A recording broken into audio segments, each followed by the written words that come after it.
Hey, this is Ollie from Broadside, and you're listening to the Rock Sound Podcast.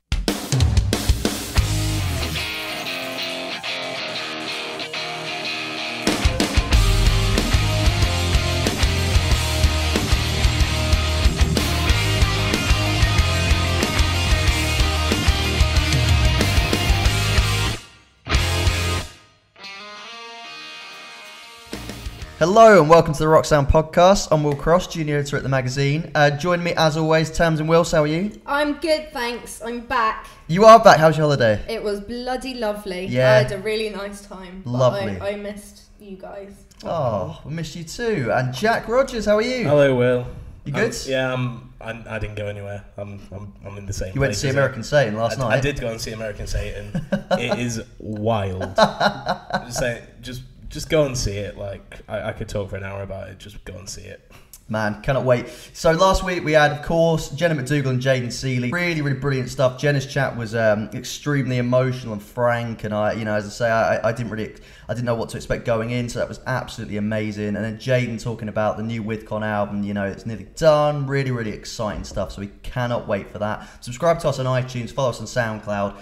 This week, we have got the Goth Dream Team. We've got Chris Motionless from Motionless In White talking about, it was going to be a kind of retrospective on the year for the band and Graveyard Shift as an album, but he ended up coming out the traps talking about the lyrical reaction to the album and things like that. So stay tuned for that. Really, really interesting, pretty full-on stuff. And of course as well, Ash Costello talking everything, new project, the Haxans, everything New Year's Day, revealing some exclusives about what's coming up for New Year's Day, all sorts of stuff. We cannot wait for that, so stay tuned. First, Tams in the news. Waterparks have announced their new album, Entertainment, and dropped a new banger, Blonde. The album drops on January 26th. Cannot wait for that. Pete Wentz has revealed that Fall Out Boy are officially done recording Mania. Neck Deep have rescheduled their Nottingham show at Rock City for November 5th. Alex Gaskarth has appeared on Lindsay Sterling's Christmas tune Time to Fall in Love. Asking Alexandria have revealed their new album will be self-titled and have dropped a new song called Where Did It Go? Warped Tour have launched an online survey for who you want to play the festival next year. Check out our website rocksound.tv to see more about that. And finally, the Somerset have announced an indefinite hiatus. Wow. Boo. Boo. Yeah, pretty sad on that front, really. But interview one, Chris Motionless. As I say, he came out of the traps with all sorts of stuff that, again, I wasn't really expecting about. It was going to be quite and it did turn into a very positive chat. But at first, I thought it was going to be quite a positive chat about their year and the success of the album. But he had some scores to settle on certain things from both sides, from both his own side and from people, critics and that sort of thing side, on lyrics on the album Graveyard Shift that came out earlier this year. So all sorts of stuff. So yeah, strap in, stay tuned. This is Chris Motionless from Motionless In White. So in terms of, I guess to kick off, in terms of listening back to Graveyard Shift now, it's been with us for a good few months. People have had time to absorb the songs. It felt like you tried a lot of new things, a lot of new ground covered for the band, and some really, really interesting things addressed lyrically as well. Are you very proud of it listening back? I love the very interesting lyrical thing. Yeah, man, I look at it as it's one of those things where it's always the new release that the band's like, this is our best release ever, and I do feel that way because we are a band that I feel like is constantly trying to put out an album that tops the last record, so we wouldn't put it out if we didn't feel that it did. So I look at it as a success for the band, and I now see, you're very nice enough to use the term interesting, or that's what you said, interesting lyrical content, whereas others are not as forgiving. So there's definitely some lessons learned and what to and what not to put out there. I think as far as what people are, like the limits of what people are going to understand about what we're trying to do as a band and all that kind of stuff. So I don't know. I look at it as a pretty big success with some lessons learned to take going forward into the next one. It's interesting you say that, yeah, because I was going to kind of delve into the lyrical side of things, but I was going to go from quite a positive point of view because I think you addressed some very important and, as I say, interesting things. But yeah, I guess in terms of what you've just said then, in terms of lessons learned and that sort of thing, where does that come from? Was it just some of the things and kind of how no holds barred maybe you were on certain topics? Is that kind of what you mean by that? Well, yeah, I mean, I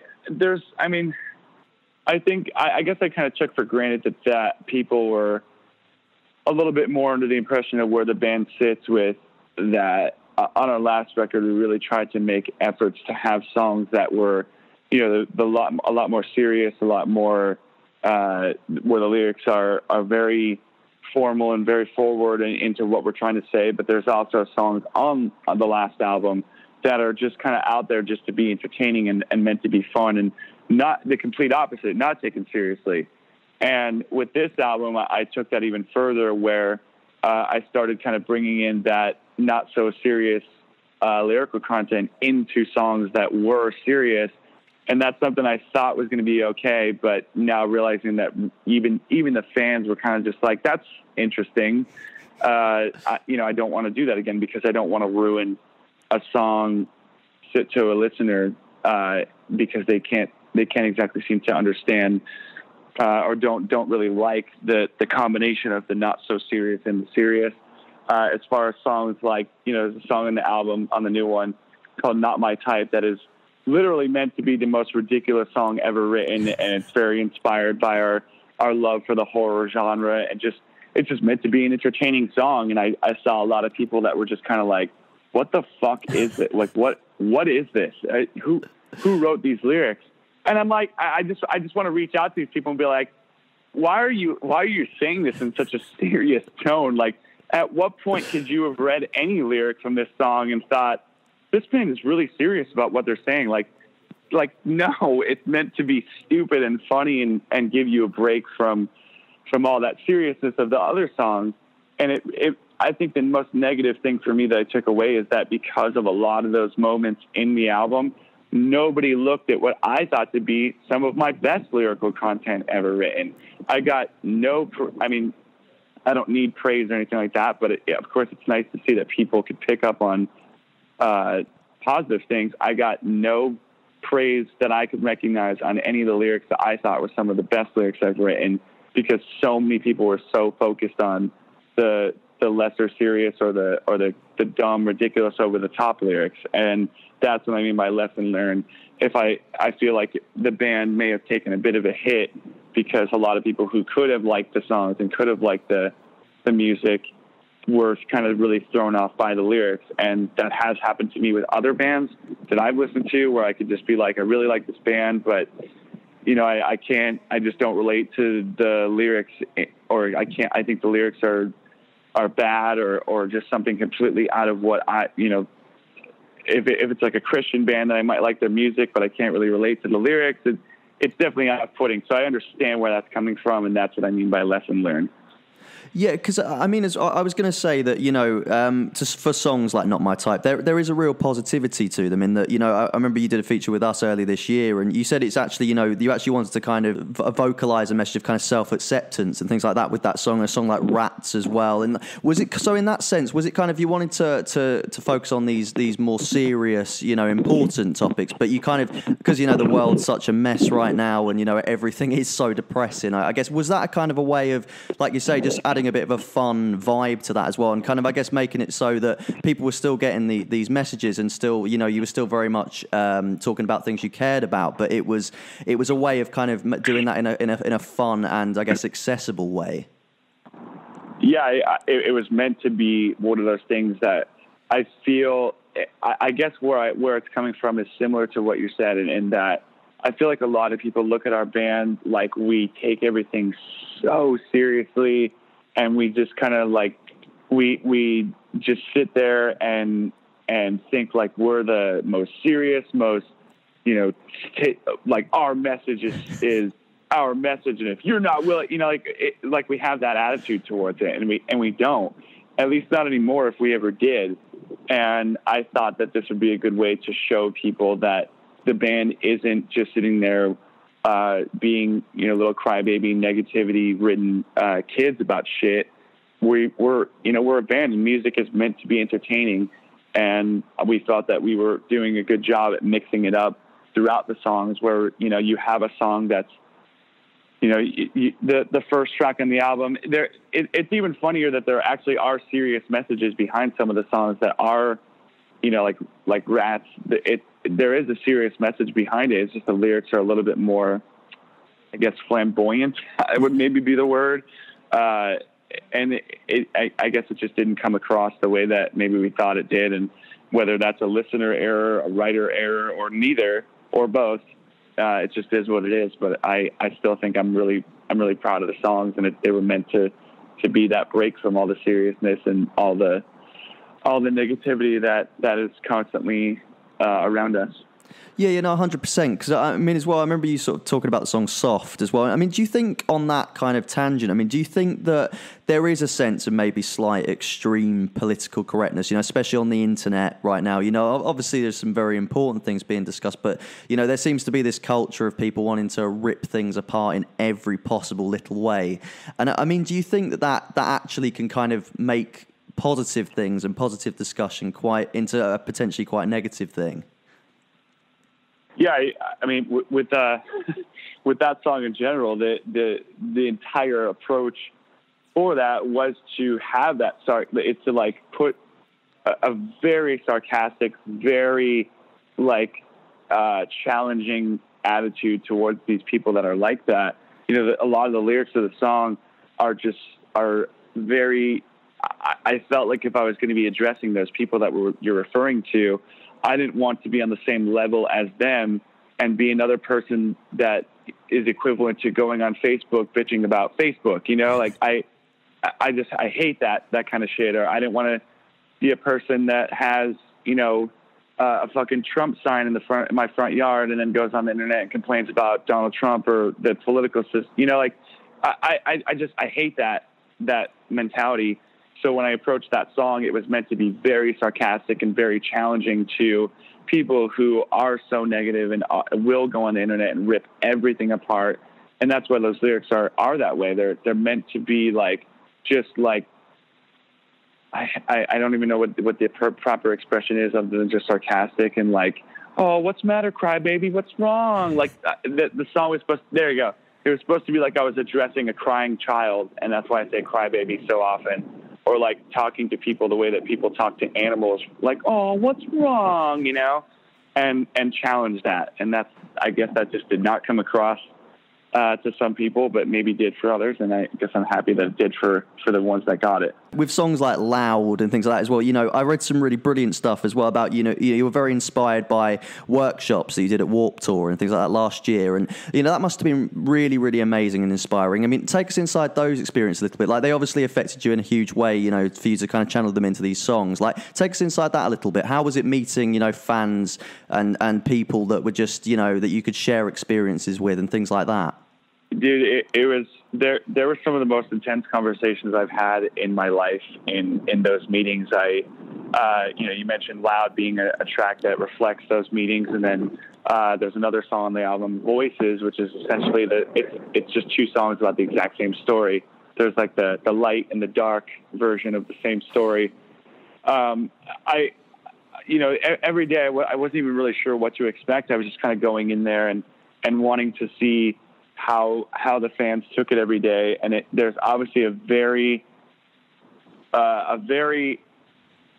evident need for at least our types of fans to find someone to reach out to, because they have a lot to say and they're harboring a lot of feelings that they don't really have a chance to express anywhere else. And what I think affected me the most out of every day was watching everyone in this group kind of talk to each other. There were moments where I didn't even talk for 10 minutes. I was listening to other people in the group share experiences with each other. And I would watch people walk away, giving hugs to one another, exchanging phone numbers, and like talking about meeting up to watch another band later on. And that to me was what I think really shook me, was like, right. It's actually, I don't think people realize how easy it is to have a connection with somebody, especially through something so powerful as music. And then when it's right there in front of you, watching it just happen and proving how music and how like a general community of people that feel the same about something, how powerful that is. I just couldn't walk away and not write, something about it. And that I don't know, it just made me feel totally inspired about music and about our fans and people out there that are reaching out for a hand, and just made me want to kind of dive back into promoting that music and other fans of music can be there for one another. And those two songs definitely kind of just came out of it, and in a lot of it just highlights a lot of the conversations that we had, whether it was some of the better ones where everyone was laughing, or some of the ones where I'm pretty sure every single person at the workshops were in tears over some of the really gnarly, deep, dark stuff that we were hearing from other people. No, that's absolutely incredible. I mean, because as well, you with Eternally Yours, I remember you saying to us that you'd essentially that was new ground for the band as well, especially lyrically, because it was quite a romantic song. I mean, how I know in that sense a very positive song as well. Like how was that to write as well? On the flip side to that, was that quite a challenge, or did it just kind of flow naturally? I think it was pretty natural. I mean, we've had songs that are a bit more poetic and romantic in the past, where it was kind of coming from more like a tragic or a negative place, but still with a very romanticized or poetic way of looking at that. And with this one, it was essentially just removing the negativity of the story out of it, and more so looking at something that was a little bit more positive. The fans think that it's about just my current relationship, which it is not directly about that. I mean, obviously, for me personally, I'm definitely in a greater spot in my life relationship-wise than I've ever been.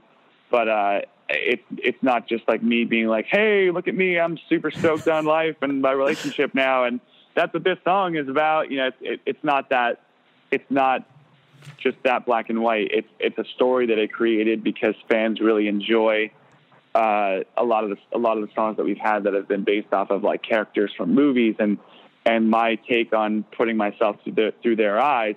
On this album, I wanted to kind of create my own stories for an album and take a break on writing through other people. And the story is a very romantic, metaphorical way on what two people have been really hurt in the past have experienced, and when they immediately recognize they have a connection over their past and over the hurt and the pain that they felt.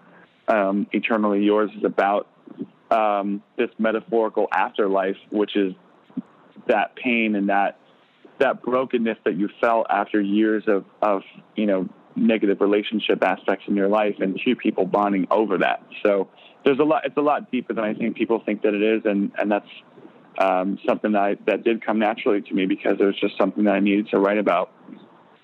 Wow, yeah, because as well, a song like Hourglass as well. I mean, that's, I guess, a sort of even heavier topic. But is there a positivity to that song as well? Because it felt like, in a way you were talking about how, mortality is a thing. And, in that sense, we should be kind of living lives to the absolute full. Is that kind of where you were going with on that song? Yeah, I think that one's definitely one of the darker tracks of the album. That one and I'd say Voices are two of the darkest. And that is, Hourglass is very, very inspired by a lot of issues I went through last year with my dad's health. I was in the middle of recording the album, and the first experience I had with something as serious as my parents having health issues, my dad had a heart attack, and I had to just kind of leave and go home and just experience that for the first time. And it was, I am so incredibly close with my family that it wasn't even something that I could have just been like, okay, he's fine, he's in the hospital, he's fine, and everyone's saying that he'll be okay. Like it was not even like that. It was just like, okay, I got off the phone with my sister, and I literally went right on the computer, booked my ticket home, called everyone, and just was like, okay, I got to go. And I went back, and just experiencing that entire process was so just earth shattering to me. That I just, that's where that song is coming from. We're questioning time and life and mortality and everything that is our existence. I got put in a really dark place because of that stuff happening. And I suppose the positive to take away from that is, yes, like you said, you want to recognize that life is short, and time is essentially the enemy here, and you need to do your best to fight against that and grab a hold of your life and take the risks and go out there and do the things that you really want to do with it, because in the blink of an eye, you're going to look back and your whole life is going to be behind you. At least that's kind of how I see it. I'm very much living for my life and want to challenge the concept of time now and get the most out of every single day that I have. Yeah, definitely. I mean, I couldn't agree more, and I'm very sorry to hear that. And I mean, in that sense, then overall, with Graveyard Shift, do you think the fans really found a real positivity in it? Obviously, we were talking about the sort of the stresses of it earlier on, but does it feel like there's that real sort of passionate, dedicated, Motionless in White fan base has really found a whole range of positive, brilliant things within Graveyard Shift? Yeah, I think our fans, thankfully, the ones who do understand the band and even a lot of new ones have found what the message of the album is intended to be, whether it be to have those songs that have the intense message, whether it be the songs that were meant to be entertaining and a break from the seriousness, whether it be any aspect of what makes up the band and the Graveyard Shift cycle of the band. I'm very fortunate, especially on the tour that we're on right now, to see that so many people got it and to see that people are showing up to see it and sing along and feel that and be a part of our band and the cycle of this album. It takes everything that we talked about at the beginning of this conversation and makes me feel silly for even acknowledging it.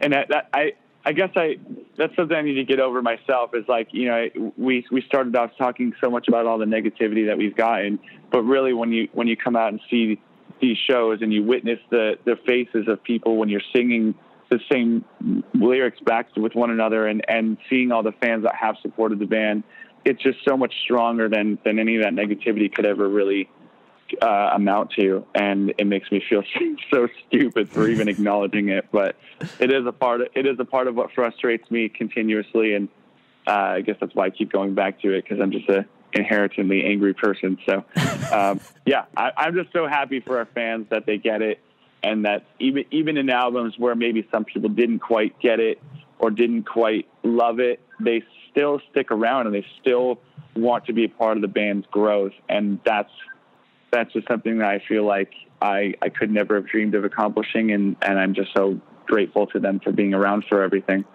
Amazing, yeah. So, Chris was full on, really brilliant chat, potentially one of my favourites of the entire year. I think it's so cool that he wanted to settle all these things and just kind of talk, and he had such a level of empathy, and he talked about how he's learnt his lessons, as well as maybe disagreeing with certain people as well on what he was writing about, and kind of clarifying what he really meant with the message. Tamsin?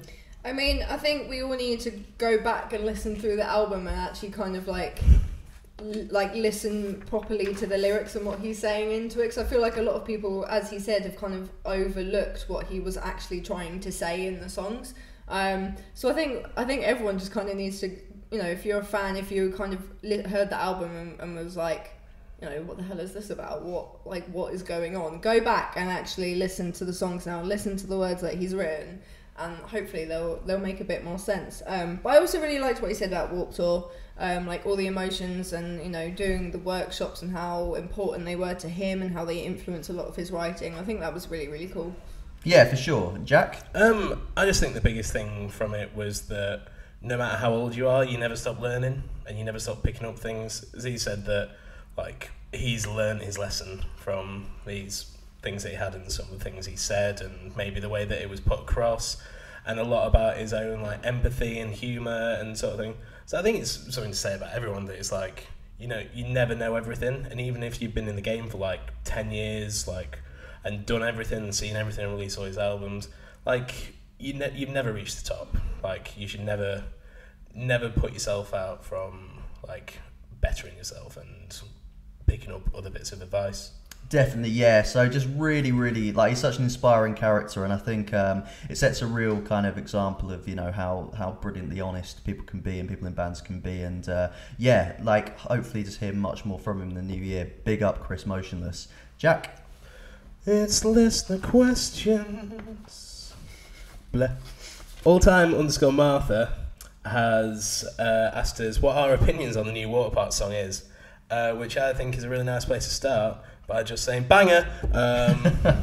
But for me, like, because it was a bit of a surprise, like Entertainment like being announced last week and having a new song, and like it's completely new era of Waterparks. It doesn't even feel like Double Dare's been around that long. But just I came up with 3 Fs to describe Blonde, which are frantic, fierce, and fruity. Ooh, fruity, I like that one. Because, but I also feel that it's one of the most complete Waterpark songs in a long while. It brings together everything which has made the bands like as unique as they are, but also added an extra layer of like grit on top. And when Austin starts shouting, yeah bring it, boy. I've written down the shouty bit is great, but also bop with a capital B. Yeah. Oh yeah. I definitely think it's probably the best Waterparks song I've heard. It was like kind of completely out of the blue, and I really like the like high notes in the chorus, and then the shouty bit. It was like, oh yeah, go on. And I thoroughly enjoyed it. What about you, Will? Yeah, total banger. Yeah, I think it's Waterparks covering new ground. We've heard Entertainment. We actually heard it today, and Waterparks have completely done the right thing. And that we talked about it when we had Austin on the show a few weeks ago. But they've done exactly what we hoped, in that they've covered a lot of new ground while also still sounding like the Waterparks that we know and love. Obviously, perfect middle ground. So Entertainment, get excited for that, but no spoilers. But as for Blonde, yeah, it's an absolute banger. Just like you say, bop, banger, like just so much fun. Total dance floor filler. Yeah, can't wait for you guys to hear more. Sick. Milo and Twitch, sick name, asked, after such a huge increase in pop punk bands in the past few years, what is like to be the next subgenre of rock alternative music to gain more attention? What I think will bring a comeback is, because we've had pop punk in, like, it came back in most of its forms of like the happy, the sad, like it reinvented itself. I think that classic 2006, 2000, 2008 like power pop is going to come back in big style, like Metro Station style stuff, or just like those, like the American sound, when it's like bands who were just revved up on synths and neon and massive haircuts and like bright colours. But it's going to come back and it's going to be cool, because back then, when it's the MySpace Pure Volume days, it was seen a bit like cringy. But I think it's going to come back and it's just going to have like this sexy new twist. I've gone for something completely different to that. I think we've already kind of seen it this year and a bit of last year as well. But the kind of like really emo hardcore side of things. So particularly in the UK as well. The UK is smashing it right now. You've got bands like Casey, Holding Absence, Terrible Love, that are kind of doing hardcore, but it's a little bit more melodic. And it's got just like that Casey album, for example, is just absolutely gut wrenching. It's sit in the shower. And cry, and it's like it's an amazing record, but it does really like kind of stick a knife in your heart, and you're like, whew, kind of like needs to take a breather once you've listened to it. But yeah, like I would like to see more bands like that. Like I love pop punk, don't get me wrong. All here from new pop punk bands, but yeah, the feels, man. Hit me with the feels. Oh, big time. Yeah. I mean, for me, I think it's going to be, it's already happening completely, but this is just going to keep snowballing out of control, I think. This blurring of kind of beat heavy, trappy hip-hop with emo and alt-rock. So kids who've grown up recently as well, like people potentially still in their teens who love things like A$AP Rocky, but also love things like Neck Deep. Those two worlds are just going to keep colliding until they're the same thing. So that's what's going to happen there, I think. And also heavier stuff as well. Bands trying very fearless things, new things like we've had Wage War on the show, and obviously Architects and While She Sleeps, and those sort of bands doing so well, and that the mainstream's kind of opening their arms to those bands. I think that's going to really, really open a floodgate to heavier bands coming back into the spotlight again. Because even bands like Don Broco aren't quote unquote really, really heavy. Their new stuff is pretty weird and, to be honest, pretty heavy. So it's bleeding into all sorts of different music. So yeah, stuff's going to get heavy again. And just to finish, Joseph.Dreams has asked, which band or artist do you think deserves a Grammy Award? Mayday Parade. Just default answer. What awards though? What awards would they win?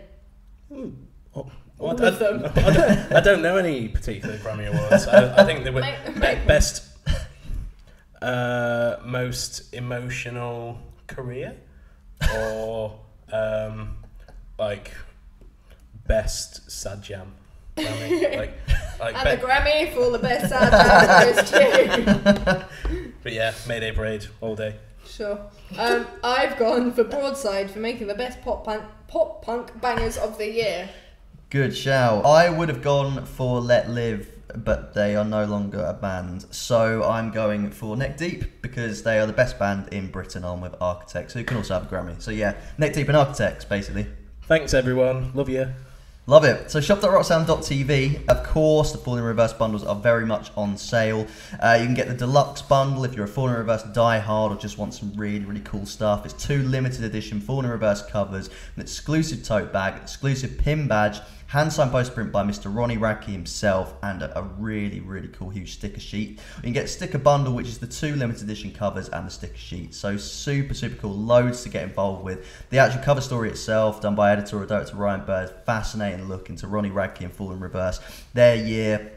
It's their only UK cover this year, and it really, really goes into all sorts of what's been going on with that band and what's been going on with Ronnie himself. You know, past members leaving. It's a warts and all interview. Really, really interesting stuff. The magazine also features chats with Against the Current and Architects, an amazing feature that we've launched on the Secret Rock Star. Fascinating stuff. So get involved. Shop.rocksound.tv. Spotify playlists, of course, our updated Rock Sound chart. Number 1 right now is who, Jack? It is Waterparks. Yeah, it is, with Blonde. Absolutely brilliant. Let's say last week we had Tonight Live with Temple. It was an absolute banger, of course. The week before was Don Broke with Stay Ignorant. So just always being updated. Amazing stuff. Follow us on Spotify. We've also got tons of other playlists on there. So check it all out. Spotify, Rock Sound, follow us. And our Scuzz TV show as well. New episodes on daily on Scuzz. Goes along with the magazine. If you want to find out a list of all the new bangers from all the bands that are included in this month's magazine, watch it on Scuzz TV, on daily Scuzz TV. So, interview 2, Ash Costello. So I spoke to Ash about, it was going to be about the Haxans really, which of course their debut album Party Monsters, it's a collaboration with Piggy D from Rob Zombie's band. What a name.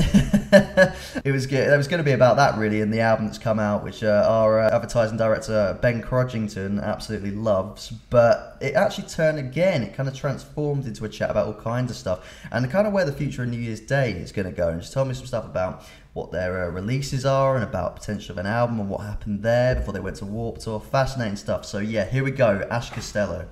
Cool. So let's start with Warped. You did New Year's Day did Warped over the summer. How was it? It was so fucking awesome. We've done Warped Tour 7 times, and over a span of 10 years. And, you know, we are the classic Warped Tour story where we were the nobody band with no record label. And Kevin Lyman just liked us, wanted to give us a shot and put us on the Kevin Says stage. We worked our way up over the years to main stage. And I'm very proud of that story. I'm very proud we never gave up and proud we worked hard continuously and achieved it. You know, we made it to main stage and it was great. Amazing. How was it? Was it the best Warped Tour you've done? Like, was it up there with the absolute best? Oh yeah, absolutely. You know, I remember my first Warped Tour where we had to really struggle to get anyone to even come and watch us. Maybe if we were lucky, we'd have 20 people there, you know. And we would do a sign. Remember, we did a signing at our first Warped Tour.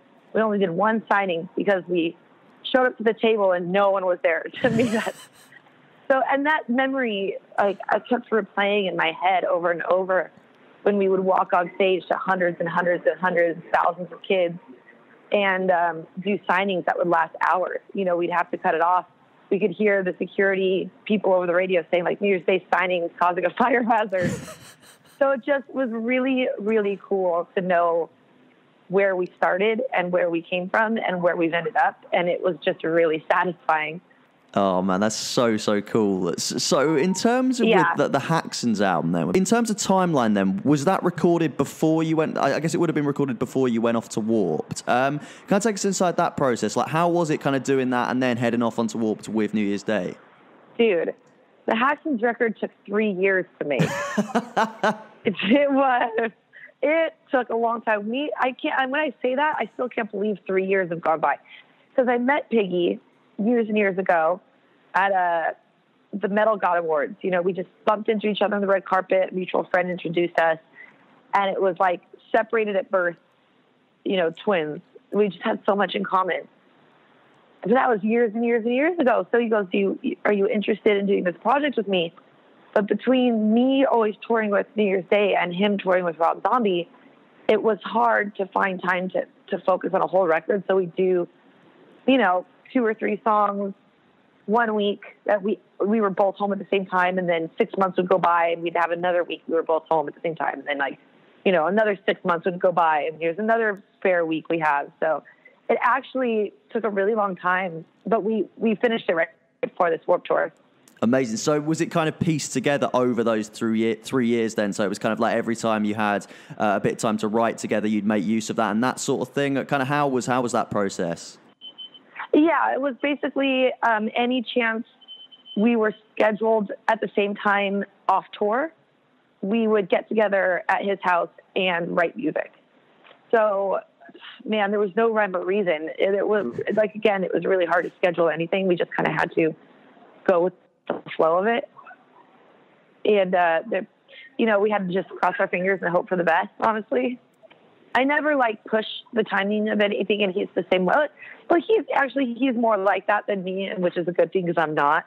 I'm always like, it'll get done when it gets done. It'll finish itself when it's meant to be finished. The universe will tell us. And I'm very, like, laid back, and he's the one that's kind of, no, we got to get this done. We need it out now. We need to do it. So he was the one that was really pushing it along, and I was more like all hippie-ish about it.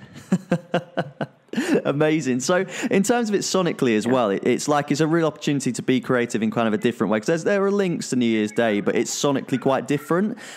Is this kind of a way for you to kind of explore your other influences, I guess? Oh, yeah. I mean, the Haxans for both me and Matt it's something we both wanted to exist in the world. It's the kind of music we've been wanting to hear someone make.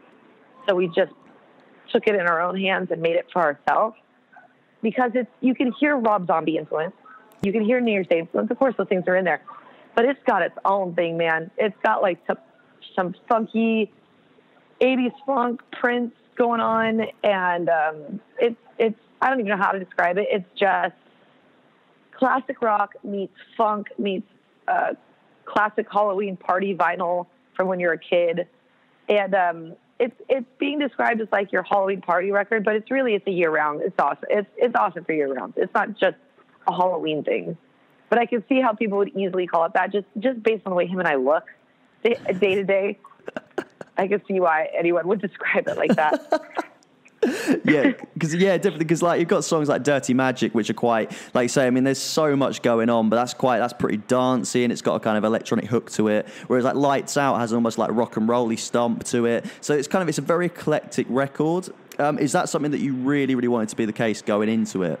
Oh yeah, I could see how this type of music can be samey, especially a record like this can get very samey very easily. And so we made each song different than the next. And I think also what helped us a lot too is the fact that it was so spread out over time. So, you know, you're changing constantly as a person, as an artist. You're constantly evolving, constantly changing. So what you're going to write 6 months ago, you know, is different than what you're going to write today. And what I write 6 months from now is going to be different than what I think is cool today. So that was a big part of the record, going in so many different directions, but it still all makes sense, which is great.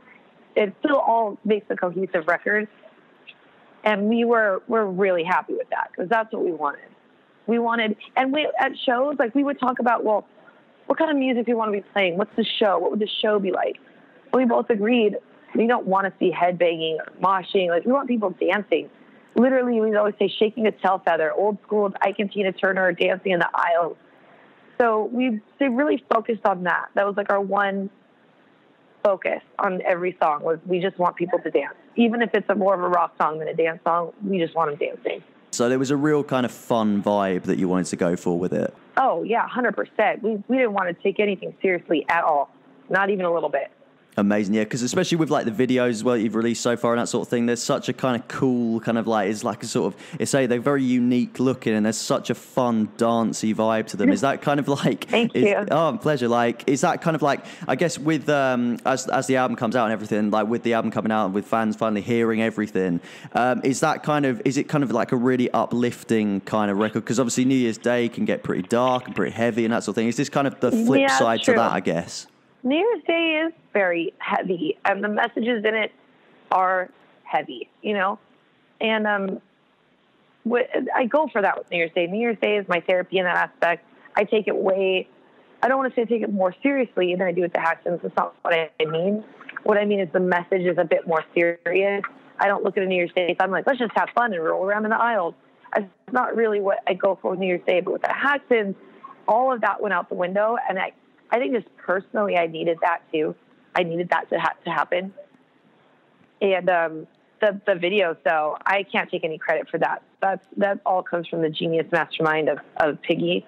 And we were watching a lot of Rocky Horror Picture Show, old school horror like Suspiria, Inferno. I mean, if you're familiar with the old school horror movie Suspiria, oh yeah, you can see that influence all over press photos, all over the music videos, and like, you know, our favorite horror movies, House of a Thousand Corpses, things of that nature. So you're going for that kind of Italian Dario Argento kind of like colourful look then. Yeah, you do. You are familiar with it. Yes. Yeah. Yes, that's exactly what we're going for. So there was a real kind of a classic horror influence there and all of this, but like a very sort of unusual one though, because like you say, like Dario Argento's quite a niche influence. It's weird. Oh yeah, I don't think it gets much more niche than that, you know. But that's the thing when it comes to me and Matt. It's fucking weird. The shit that comes out of his mouth and the stuff that comes out of my mouth. We look at each other all the time. We're like, no fucking way. That's how I feel about it, or that's what I thought, or me too. That's my favorite.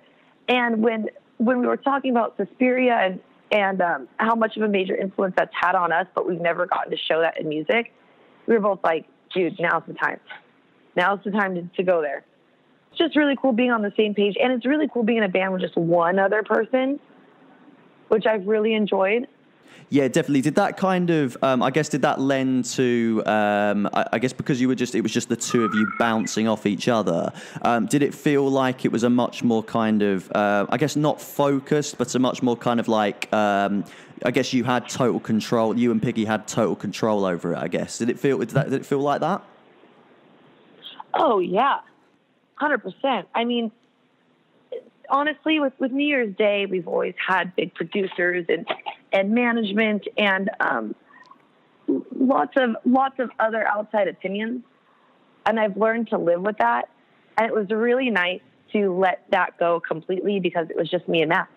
It was me and Matt and whatever the fuck we thought was cool, and that's a nice change of pace. It really is.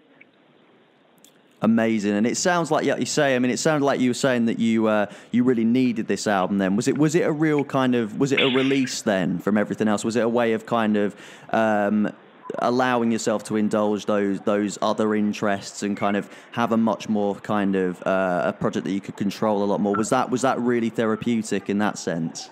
Oh, absolutely. I mean, just the way I was able to sing was really more like New Year's Day is a very specific style of vocal, and my range of vocal is so much broader and larger than that. And with the Haxans, I got to showcase that. So I remember the first time I showed my band members to go, you can sing like that. I was like, I've always been able to sing like that. It's always been there, and but I don't ever really get to show it. So I was really, really thrilled that I got to showcase my voice a little bit more. So in terms of the actual project itself, how much of a separate project to New Year's Day is it? I mean, is this just going to be something that you guys do for fun, or are we going to be seeing quite a lot of you, or kind of what's the plan on that side of things? You know, there's really no plan because he's obviously very committed and still in Rob Zombie, and I still have New Year's Day. So it's hard to make a plan right now. But we know what we both want, and we both really, really, really want to make this something that's just a part of our lives. We tour with the Haxans, play shows with the Haxans. It's just something we want to have. So we're working on making that happen. We've never actually played a show like that. The kind of first step out the door is the hardest. So we're trying to just get that first show going so we can get the ball rolling on being a band. Because that first show is kind of always the hardest one to put together. Once you get on a roll, it's easy. Yeah, for sure. And in terms of that first show as well, obviously I'm not sure how far along the plans are or anything for it, but are you hoping to bring that real kind of striking visual aesthetic to the show itself? Oh, you know it. Yeah. Oh, yeah. I mean, we've barely just started scratching the surface of what we're going to bring to the table live. But between him and I don't even know. Well, someone's going to have to hold us back. Someone's going to have to be keeping an eye on this because it's going to get out of control. I can already see it happening. But it's going to be really fun, though. It will be. I mean, so on the flip side of that then, with New Year's Day, you guys have been in the studio, or you're making a new album. Kind of how far along is that process? Like, is that something that's very much in the initial stages, or kind of how's that going? It is not in any stages right now. We actually, right before Warped Tour, spent 3, almost 4 weeks in the studio, and we wrote nearly 20 songs. Oh, wow. And when we were done, we scrapped all of them. Oh, okay. Yep, we scrapped them all because we were just not feeling it. It wasn't what we wanted. And, man, even looking back, I'm like, I can't believe we decided to do that.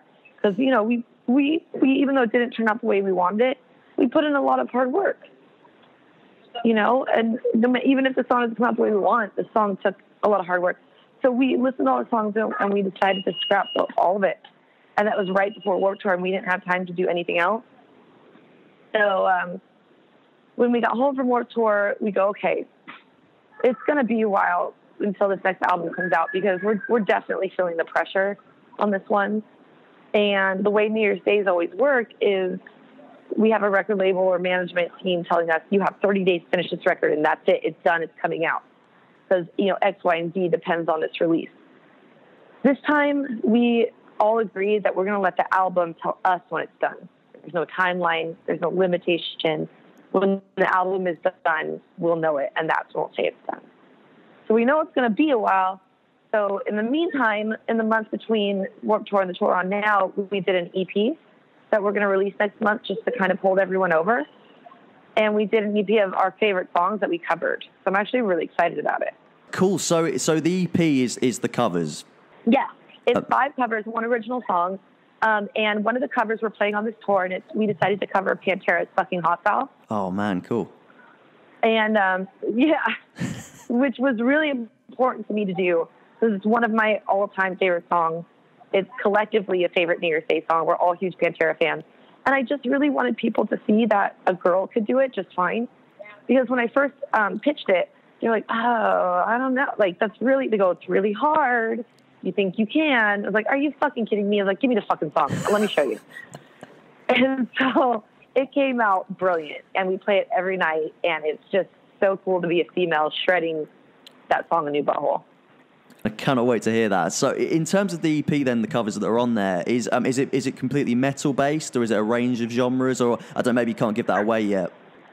Well, I can say the management team came to me and goes, you have to pick something other than 90s songs because that's all I like. So, it ranges. There's a bit from every influence for all of us. There's an 80s goth song. There's the metal song. There's, my favorite female fronted band, but I'm not allowed to say any of them. But I'm really happy with it. It's really hard to narrow it down to 5 songs, though. That was probably the hardest part. Yeah, for sure. I mean, as well with the original song that's on there as well. Is that something that carried over from those sessions that you scrapped, or is this something totally separate? It carried over. It was one of the ones we really loved. And we played it at Warped Tour, and we were really excited to record it and actually give it like a body, So it's called Disgust Me, and that one will be on the EP. I'm really excited about that. Wow, okay, cool. Can't wait to hear it. So then going into 2018 then, so you're going to be on with this new tune, all these new covers. Is it just going to be kind of tour until the album kind of, like you say, naturally comes, or kind of what's the plan there, if there is one? No, unfortunately, it's not going to be tour, because I love touring, of course. But after this tour, we are stopping until the album is done. But to be honest, we kind of got a tour offer thrown at us a week ago for the start of the year, and it's going to be really hard to say no to it if we do. I think we're going to do it. So that's the problem, is we keep getting all these amazing tour offers, and we're going to have to at one point just buckle down and say no and finish this record. Yeah, so really, really interesting. Like, say that the album being scrapped and stuff like that. Again, I just kind of wasn't expecting it. Crazy stuff. Jack, what did you take from it? Yeah, the biggest thing I took was the fact that they're feeling the pressure, which is a really interesting kind of place to be for a band which has played 7 Warped Tours, when you feel as though the pressure's kind of eased from years of experience. But I think it's quite nice that Ash has had the Haxans to like let loose with, like, in different ways, which she can't with New Year's Day, because you can see that a lot of her personal passions and like interests have been injected into this mental album of horror movies and bright colours and naughty things. But I think it's really interesting that like they've like a lot of bands are doing that, scrapping the whole album, you know, like and like not settling for second best and actually wanting to be the best that they can be. And it's really interesting to hear like how much she's like, yeah man, like it's all gone. And so I think and it's interesting to know that there's an EP coming and they're gonna do Pantera, so I can't wait to hear that, you know? Man, yeah, it sounds like that is going to be so good. I love that she said as well that it's, you know, she wanted to show that a front woman could smash that song as well. Yeah. Tamsin, what did you take from it? Yeah, I've noted that down as well, like just the way she like worded it when she was just like, basically I wanted to cover Pantera song, and the guys were like, oh, I don't know, can you do it? And she was like, hell yeah, I can do it, pass me the mic now, I'm going to show you that I can shred just as hard as anyone, which is amazing, like big up to her.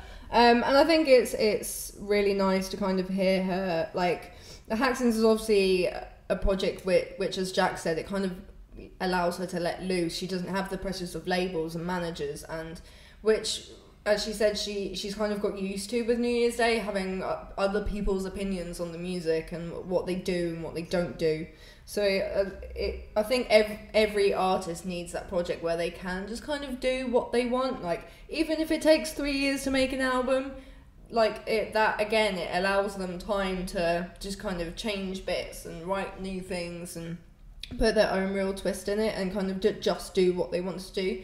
And it's, you know, they want to make it a thing and tour it and do plans, but there isn't that pressure to really do that. It's just kind of a fun thing that is, you know, they're enjoying, which, you know, fair play. I think quite a lot of people in bands do side projects, like, you know, and team up with the other band members and stuff. So I'm really interested to kind of see if it develops into a bigger thing, you know, on the scale of Rob Zombie and New Year's Day, or if it just kind of stays at we kind of do this when we can. Fun time. Yeah, 100%. Yeah, she's clearly got so much love for the Haxans as well. It seems like such a passion project, like you say. So I hope that just gets all the success it deserves. And yeah, cannot wait to hear these new tunes for New Year's Day, these covers. It just sounds like they've absolutely smashed it. So yeah, huge shout out to Ash. Brilliant stuff. So just a reminder, shop.rocksound.tv. The Fall in Reverse bundles are very much still on sale. The deluxe bundle, again, 2 limited edition Fall in Reverse covers with an exclusive tote bag, an exclusive pin badge, hand-signed poster print by Ronnie himself, and a huge sticker sheet. Or if you can get the sticker bundle, which is 2 limited edition covers with the huge sticker sheet.